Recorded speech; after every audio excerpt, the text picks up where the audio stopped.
नमस्कार news room को स्वागत करुच्ची मु तपन वर्तमान बड़ खबर जे 9 राज्य रे राज्यसभा पाई जो 12टी आसन फांका अच्छी से उपनिर्वाचन हेबो एथिपाई विज्ञप्ति प्रकाश पाई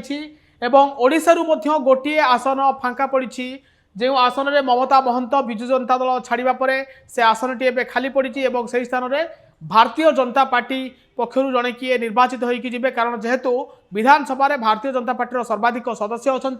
ममता महंत निकटरे विजु जनता दल छाड़ी भारतीय जनता पार्टी योगदान करिसेंती तांकु नै मध्य चर्चा होउची जेहेतु ममता महंत निकटरे राज्यसभा छाड़ी हुए तो तांकु पुणी थे रिपीट करि पारे राज्यसभा पठै पारे भारतीय जनता पार्टी सेपटे मनमोहन सामल ना को नहीं चर्चा होउची जेहेतु राज्य सभापति थे नेतृत्व में दल लड़ुला दल प्रथम थर पर राज्य में सरकार गठन कर सफल होइची हुए तो मनमोहन सामल को गुरुदायित्व दे पारती मोदी तांकु राज्यसभा पठा जाय पारे ये दुई चेहरा को व्यतीत अन्य मान ना चर्चा परिसर भर को आसूची समीर दास कथा कहतु जे कि निमापाड़ विधायक थे से दल छाड़ी आसी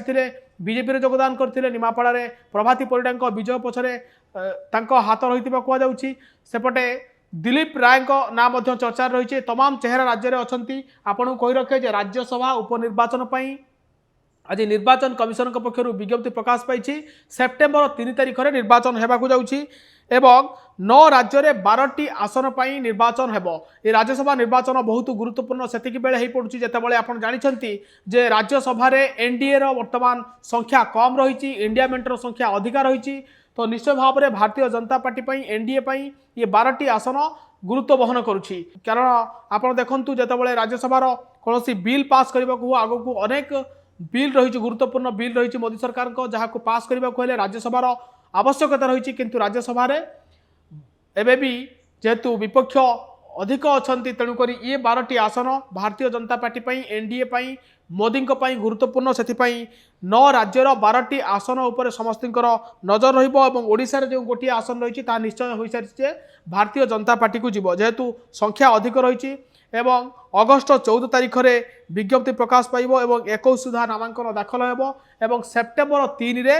उपनिर्वाचन हेबो राज्यसभा पई ओडिशारू गोटे आसन फांका रही ममता महंत स्थान में नुआ चेहरा को भारतीय जनता पार्टी पठेइबो ना ममता महंत को पुणी थे गिफ्ट आकार देव जेहेतु से विजु जनता दल छाड़ी आसी आउ निजे राज्यसभा थिले तांकर कार्यकाल सरी नथिला